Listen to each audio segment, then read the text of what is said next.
So, hello mga guys. Gawa tayo ng mango juice with fresh laban.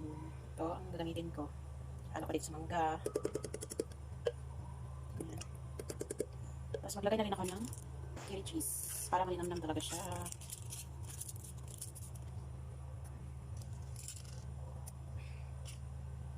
Maglagay na rin ako ng 2 spoon na white sugar.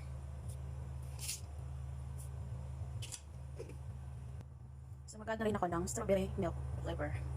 So, hindi ko lang siya ubusin para medyo malapot siya. Hindi natin.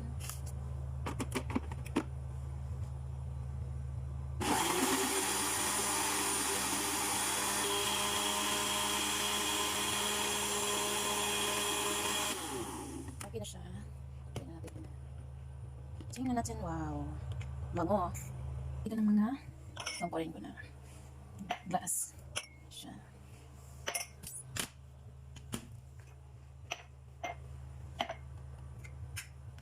So yan, gawin natin. Wow, sarap.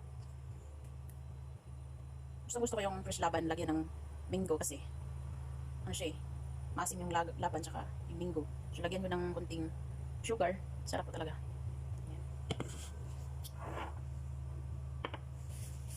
Tama siya sa dalawang glass. Dalawa kami dito kasama ko. Ang bango talaga niya.